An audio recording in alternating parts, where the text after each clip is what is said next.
sad what happened. I mean, they gave it up with, I don't know. I'm not that big a Duke fan, so, it's not really, it's kind of funny. Yeah. But, I wish UC made it to the tournament. So. Oh, my gosh. I didn't really cheer for anybody. I'm not. Yeah. I pay tuition for the school, so got to support them, but didn't get there. Definitely. Welcome to Down the Drive. I'm your host, Eli. And I'm your host, Wyatt. Here we will take you behind the curtain with the University of Cincinnati sports. From football and basketball To dodgeball and swimming, we've got it all. But first, hey, cats, let's go UC!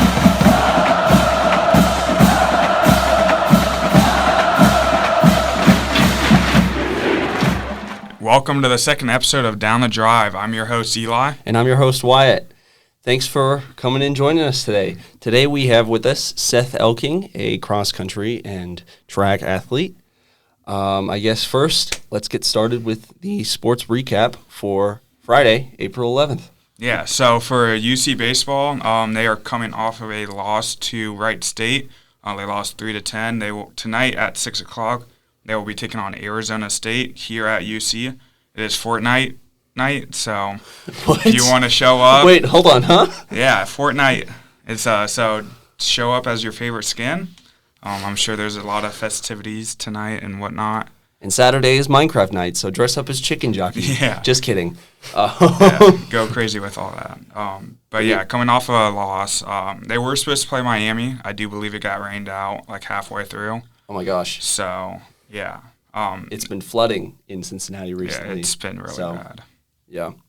And on the women tennis side, they will take on West Virginia April 12th at 1 o'clock. They are coming off of a win against Dayton, 1-7-0 against Dayton. So good showing for our women's tennis team.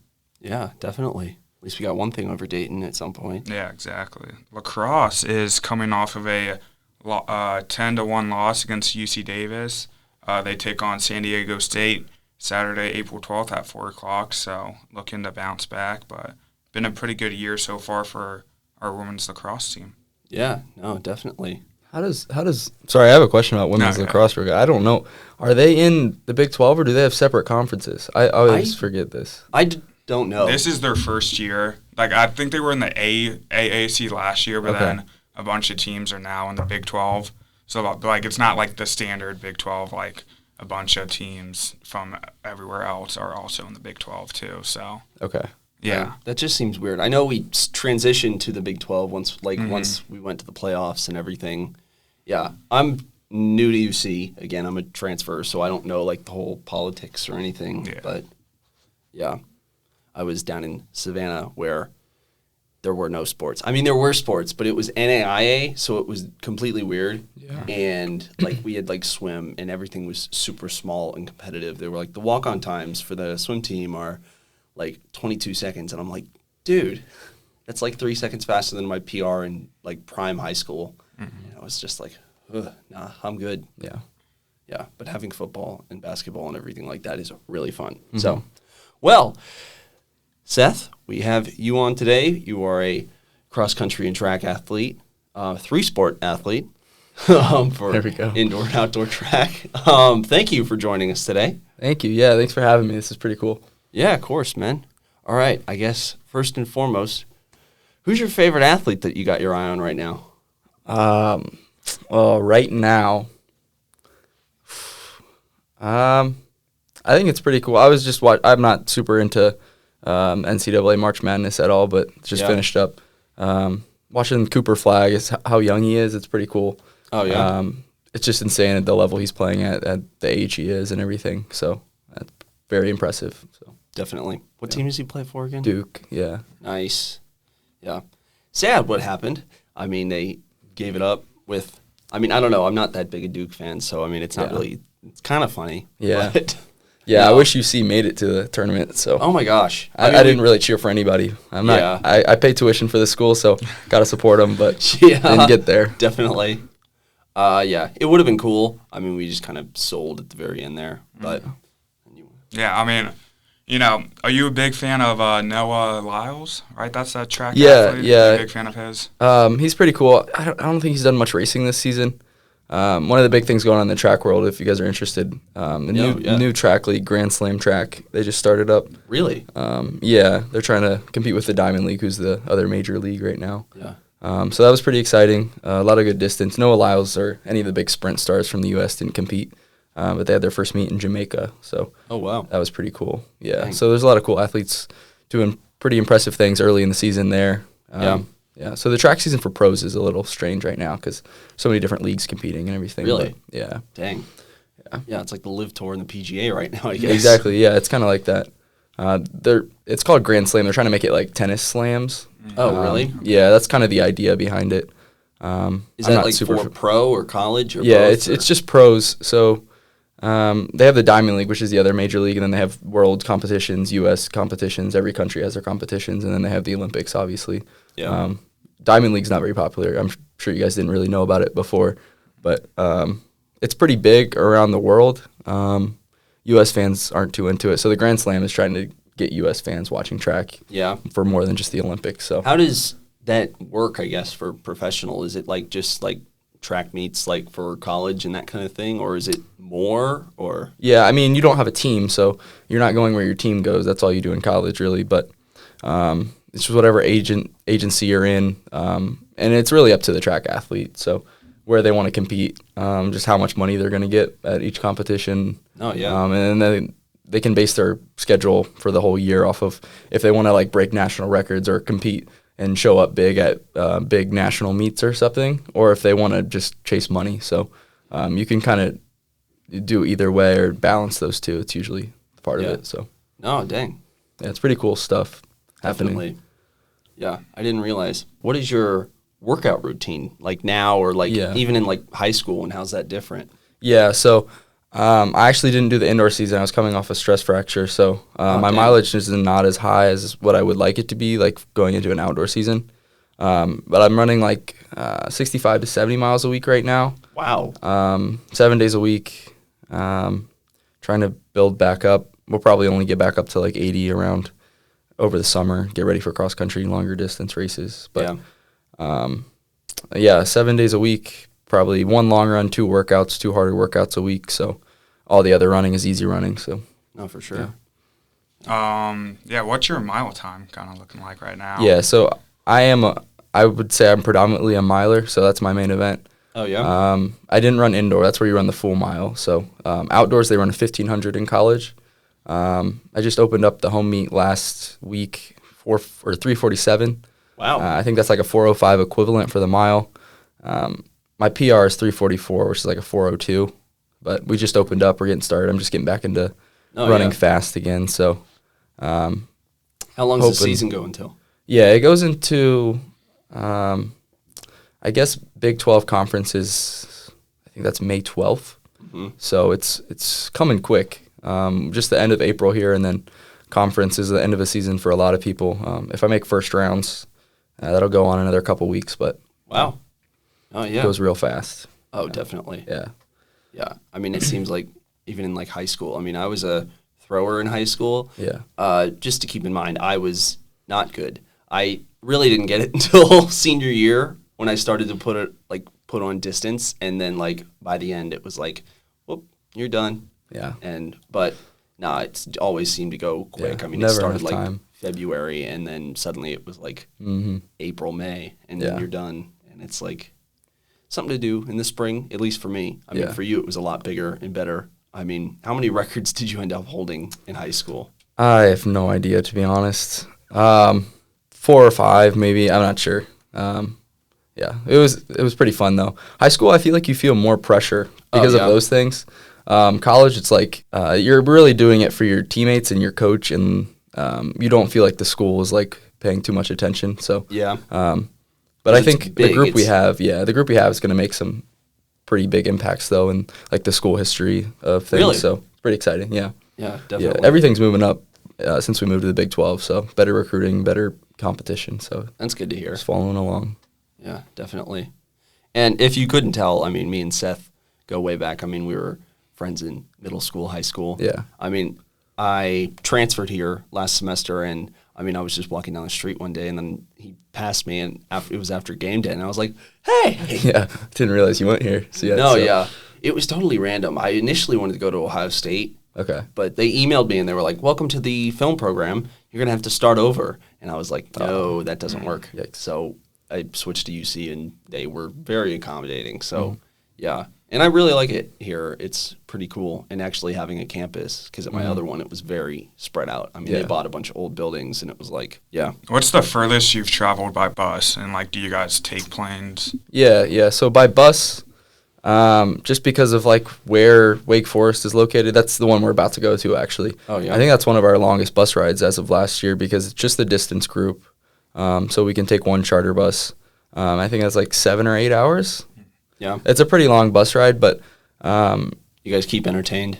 yeah. I think bus rides are much more fun because you always have access to the internet. You can always do homework. You can always move around, get up and stretch if you really want to. Yeah.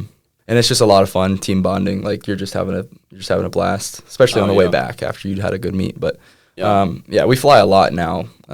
Probably most of our trips, if they're not like local ones or like a home meet, we're pretty much flying because we're in the Big 12. Everybody's in Texas or much further west at least than we are. So a lot of those are flying. I'd much rather have a 7-hour charter bus ride than like a 2-hour flight even though, because then you spend so much time in the airport, you have a layover, and it's really a pain, and you got to think about different ways to pack stuff. It's just a lot more you have to go through mentally to get through all that. So I love the bus rides. So definitely.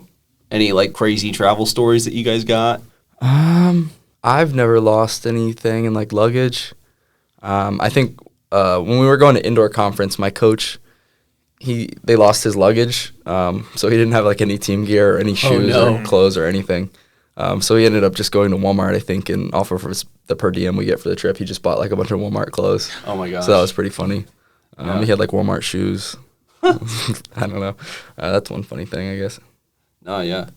I mean, that would suck, losing your luggage. Oh, I know. I can't. Every time I check a bag, like I always think that's going to happen. I really need to just buy an AirTag so I can have some accountability for that. But yeah. All right. So like going down to Wake Forest, obviously a 7 to 8 hour trip. Do you guys break that up, like stay halfway at a hotel, or is it just a whole thing one day? No, usually that's just a one day thing. But we would definitely not race on that day, so we'll have one travel day. I think we're going up on Thursday, racing on Friday. Which that can sometimes get cramped. Sometimes we fly a day out and then we space it out. But the drive is going to be, maybe we'll stop twice at a gas station or something, but just get it all out of the way. Buc-ee's. And then, we've done that before. The team usually loves that. But, we'll just stop a couple times, shake out our legs, everything like that. Yeah, definitely. At what age did you realize, like, this is what you wanted to do, like doing cross-country or running? Yeah. I didn't really think I wanted to do it in college until pretty late in my high school career, I guess. Maybe as like a junior, I realized I probably don't want to go without this. It's probably a big part of my life, and I don't want to go without it in college. So, but I realized I wanted to run pretty competitively pretty early, I guess. When I quit soccer, like right before high school. Oh, yeah. Soccer could be a little bit of a toxic environment. And I had really loved the cross-country team and the track and field team and just everything they represented, and everybody could compete, and everybody could compete against themselves and have a good shot at just equal fulfillment of everybody. So I thought that was super awesome, and that's what I decided to go into, and turned out pretty well for me. So. Oh, definitely. Yeah. So why UC? Like out of everywhere you could have gone, why did you want to go? Yeah. So I took a lot of visits. There was a lot of cool programs and pretty awesome coaches and people that are pretty big in the running world that I talked to. But UC was really, it checked all the major boxes for me. It was, there was a lot of schools I talked to who told me I couldn't really do engineering on the team, and that would just be pretty difficult. And I was dead set on doing engineering. Oh, yeah. So I'm a mechanical engineering major. So here they make it very possible. Everything's so compact that it's like you can make it to practice from class in 20 minutes and actually do everything at a high level. So, like we've traveled to Clemson. It's like you have to drive like 20 minutes on a bus just to get to their practice facilities and like. Oh wow. Yeah, there's schools where it's super spread out, and I'm not sure how people do it. So sometimes coaches limit like what majors you can do and stuff like that. So really? But yeah, UC worked out well. They had an up-and-coming team. It was getting a lot better when I was being recruited. Started out at Under Armour school in the American, so they gave me like a year of being all that. So I thought that was cool to get to experience 2 different conferences and 2 different brands, and just a program that's moving up. So there was a couple other schools in the area. I decided I wanted to stay close to home, and that was a big thing. Being close to home, like changes a lot. Yeah. Oh, definitely. Like, I mean, I was down in Savannah, and I mean, that's 10 hours away and everything. Yeah. And I mean, definitely sympathy on those long bus rides and everything. Yeah. And it is a bit weird. The compactness, like you said, is very nice. Like, we go vertical, not horizontal. Oh my gosh, yeah. It is very nice just to have that. And have a campus, like a true campus, is really cool. And Nippert just being open and all the stadiums being like open and like available instead of like locked off is super cool. Yeah. Especially. I agree. There's a lot of that in like all the athletic structure here. Just like how everything's so down to earth and like you can contact everything super easily. No, there's a lot of transparency like that. That's just a good metaphor for how everything else is set up too. So definitely. What made you want to do mechanical engineering, and like when did you like realize in high school like this is the avenue that I want to go down? Yeah. So that's just something I always pretty much knew I wanted to do that. That's what my dad did. That's what my brother ended up doing. Oh, cool. I guess it just runs in the family then. So yeah, we would always just take stuff apart. My brother and I, we would like pick up old small engine like weed whackers and lawnmowers off people's curbs and stuff, and fix those up and sell them, or just use them to mow other people's lawns. So that was always something we were working on, just taking everything apart from a young age. So that's something I'm passionate about. Definitely. Yeah, cool. How is it balancing like mechanical engineering with practices and meets, especially with kind of the almost year-round structure of like the like multiple seasons? Yeah, exactly. So we really don't have any time off.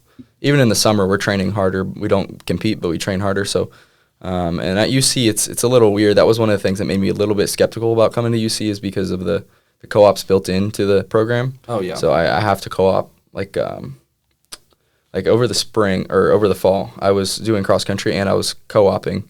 So I was working on like West Side. I would still make it to morning practices. I would just have to be really well with communicating with my managers and my coaches about just being flexible and making everything work. So I would show up on workout days like Tuesdays and Thursdays. I would often come to work at like 9, which is weird because we'd usually start at 7. So I'd usually just work later on those days. You just got to find a situation that works for you. I mean, definitely. There's always options. You can always figure something else out. When I'm in classes, it can be harder to travel, of course, because you're missing a lot of class time and pretty intense lectures.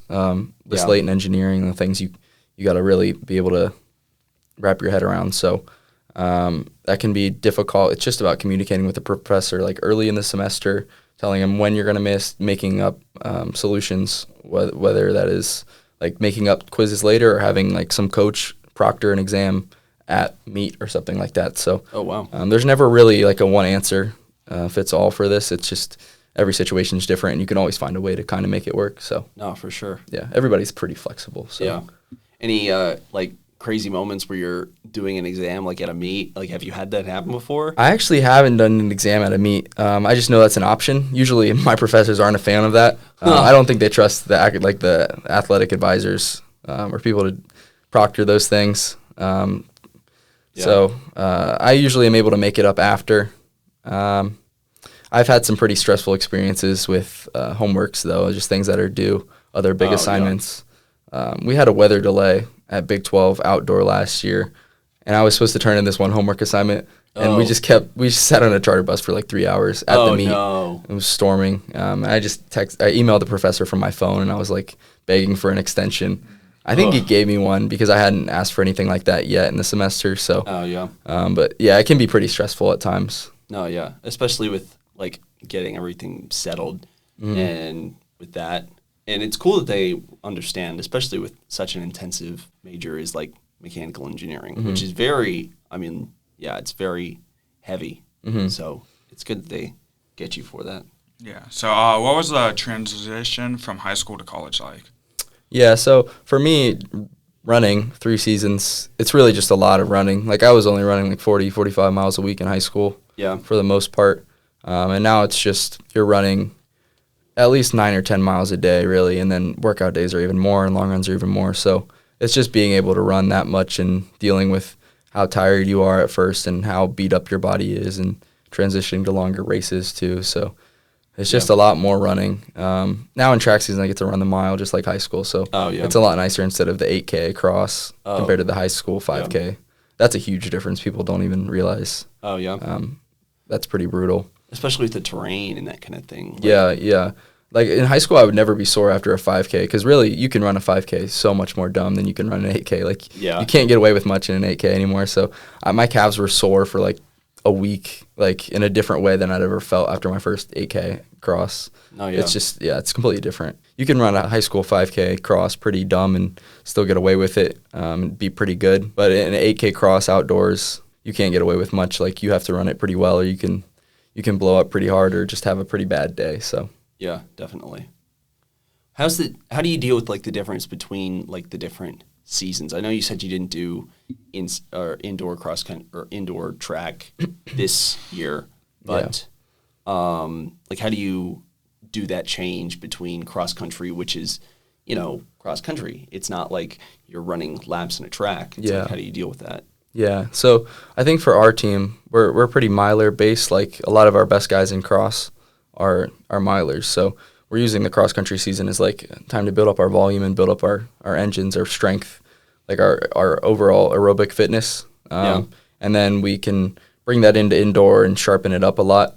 And then our main emphasis is probably outdoor as 1,500 guys. So it's just bringing that strength and different aspects of cross country that you can.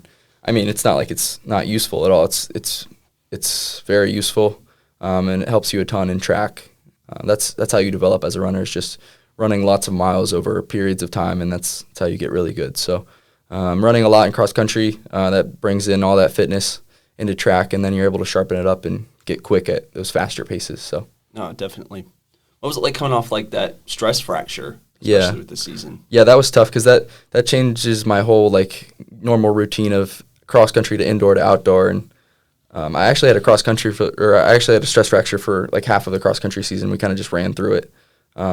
We just managed it. Still had a pretty good cross country season, but it was just tough. It's really hard in college being injured because a lot of it is the team aspect, and if you get ostracized from that group, it's like pretty hard to come back. Oh, really? So yeah, especially right now with how everything is with the transfer portal, people are just moving around a lot.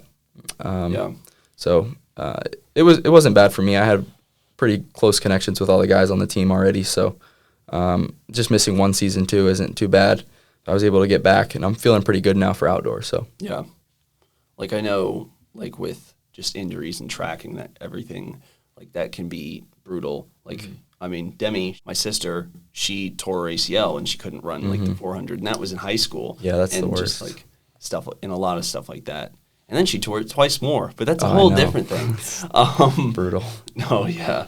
But, I mean, just coming off of those and everything, dealing with that, and being ostracized even, how does that, I guess, factor in? I mean, not like that you're some kind of leper. Yeah, I mean, that's probably a strong word for what I was saying, but you just have to feel like you're part of the group, and you can't really run those high mileage and do those workouts and everything on your own. So a lot of it's just like the team connections and pushing each other further together, I guess. So without any of that, that's a big part of your life. And if you just take all that away when you're injured, that can be really tough. And that's your closest group of friends too. And you're not there at practice with them, and you're not there multiple hours every day hanging out with those guys. So you're in the basement doing our boost treadmill or running on just doing biking. So that can be pretty awful. Yeah, I can imagine. With your, I guess, ability to run that long distance, have you ever done something like a marathon or an Ironman, or have you considered that? I'd like to do a marathon someday. I've done a half marathon. I did the Flying Pig. Oh, nice. When I was a freshman. I didn't do outdoor season. I was redshirting that season because I'm in a 5-year program, so I'll have an extra. But I did the Flying Pig. I actually won the Flying Pig, so that was pretty cool. Oh, wow. The half marathon. I'm not in shape for a marathon yet. That's a lot more running still, even. Yeah. Definitely. Yeah, I'm in shape for the mile right now. So, have you ever run like maybe not run a marathon, but like run 26 miles? Like I think the most I've ever run was 18, so close. close, I guess. Yeah, just for a long run, cross country season. Yeah, that would be a lot of training. And I know you guys, like in all the cross country athletes, I mean, back in high school, I don't know if you still do it, but like the turkey trot with Miami Spring and everything. Yeah, I always keep wanting to do that, but I never am like in a good spot in my training to do it. Like this year, I found out I had a stress fracture like the week before. Oh, no. And I was like really excited to do the turkey trot. So yeah, for Eli, we like at our hometown, I mean, everybody does a turkey trot, but ours is it's pretty big. Oh, Yeah, it's like huge. 10,000 Okay. people. Damn. Yeah. Okay. Usually we have pretty fast guys there too that put down like some pretty you, crazy Innocent, times. and like a bunch of Other athletes college and, runners. I mean, college runners. Oh yeah, Yeah. or well now college runners. Yeah. Do you ever keep in contact with any of those guys still, or Yeah, a couple of them. Innocent, I don't know how he's doing too much, but I talk to Aaron sometimes too. Yeah, those are really the two guys that I know from high school that are still in, but No, yeah, for sure. it's cool to hear what they have, their experiences and everything. Yeah, definitely. And just coming off of that with like going into college, and I guess because like you said that your buddies on the team are some of your closest friends and everything, so that switch going into college and leaving that behind, like how was that? Yeah, that was a little tough because you have to that's why I came to UC though too, because it's like I already felt like I was really close with those guys and I felt like they were similar to how I am, and there's a lot of engineers on the team and just a lot of guys that are guys I could be friends with really quick. So it was an older team too when I came in because there was a big gap from recruiting from COVID. Oh, really? Yeah, so that can be tough. But I made good friends with them, and I think that was super helpful to be around a bunch of older guys that are about to graduate. Oh, definitely. So, yeah. Yeah. We do have a flag on the play. Oh, yeah. Special No. segment. So, breaking news out of the UC men's basketball team, Dan Skillings, Rayvon Griffith, and Josh Reed have all entered the... Josh Reed. Yeah, Oh, they have no. all entered the transfer portal. We talked about it before we came on. I think we all three of us expected us to be in the March Madness this year. Obviously didn't happen, so did not play good. But, yeah, people are starting to jump ship That's in this not good. offseason. Not at all, yeah. So I didn't expect that, honestly. I mean, I know we aren't the best, but, I mean, I feel like we definitely have the bones for a good team. I mean, what do you think? Yeah, I mean, we do great at recruiting. Yeah. I don't know where the problem is in turning that into actual wins. So Yeah. Like, I mean, it was just weird. Like, you could play a great game against, I mean, even Kansas. Yeah. Like, our game early in the semester was really good until the last 5 minutes when we decided to not play. And we're competitive. We can be competitive. It's just like, yeah, I guess. and that comes out of coaching, I'm afraid. Yeah. So, yeah. Definitely. Do you guys think Wes Miller's going to stay? I mean, we talked about this last podcast, and Chase, he's in class with us, but he's also he was also a previous basketball player at Irwin Okay. or Earlham. I messed that up last time. It haunts me. I thought it was Irwin, and I was like, wait, there is no Irwin College in Indiana. No, but he said like the salary cap, like paying him out and then him leaving is too big. That's so what I I heard. don't know. Like if he could stay, I feel like he could get a good team going if like the culture's right and his coaching style and everything. It could be difficult and everything for that. I think if he doesn't do good this year and his buyout drops after this year, I could see us buying him out and getting someone new because, as you said, recruiting has been really well, but the coaching just hasn't been there. So, Yeah. it'll be an interesting offseason for UC men's team. No, definitely. Do you plan on racing at the next level? Or what's next for you? Yeah. Yeah. I would say I definitely hope so. As of right now, runflation is a really big thing. Everybody's getting way faster. really? It was just the last couple of years. So I'm hoping to be competitive and make it to first rounds for NCAA this year. Wow. That takes sub 4 to just get first rounds now. So, Really? And that's not even the championships. Yeah. So NCAA is absolutely insane. There's pros that are coming from being pros to just come to the NCAA basically. Oh my gosh. Yeah. I mean, there are some guys like I know recently with like the NCAA and wrestling. There was this one dude who was a heavyweight who was like Olympian. He was a pro athlete. Yeah. And then he came back and then he got upset. So it's like people like that. With NIL stuff, the NCAA is like up there now. It's like you can get paid more in the NCAA than you can at other countries. So which is crazy. I mean, just NIL stuff coming in and changes everything. Yeah. Yeah. And it just stinks like for those athletes that are not able to like be on the team. Like we had a podcast guest and he got cut from his team because of NIL reasons. I feel like with NIL going on and how much it's grown, like we're going to see more of those top teams. Like March Madness, like the Final Four was all one seeds who can pay players a good amount. Like I feel like that's what we're going to see a lot more of, which kind of sucks for the smaller schools that are actually wanting to compete that can't afford. Yeah, they're like all transfers too. That's the sad part. It's just stuff like that. And I mean, it stinks, but I mean, it's good. I always thought name, image, likeness was like, if we use your name, image, likeness, then we'll pay you, and not like we'll preemptively pay you to come to our school. And I feel like it just got twisted real quick. Yeah. Just at the end of the day, it's all to make money. Definitely. I think you just got to understand that or you're going to get your feelings hurt. So yeah. But Yeah. Yeah, and then what's your biggest takeaway from being on the UC team? My biggest takeaway is I think it's just the culture we have on the whole track team. I always think it's a cool thing that I heard when I was being recruited, and it definitely rings true now, is that the better you're doing in school, the better you're doing in the sport. So it's like they both go up at the same time. It's not like you're trading off. It's just that work ethic and that attention to detail. You bring it into both aspects. There's no trade-off. You're doing better at both at the same time because that's just the attitude we bring and the attention to detail that we hope to bring. So definitely. Thank you, Seth, so much for coming on. It was great talking to you, get more insight on track and field and what that looks like. Yeah, thank you. Appreciate it. It was fun. Thanks for doing us a solid, man. It was good seeing you again. Yeah. I guess all that's left is... Hey, Cats, let's go UC!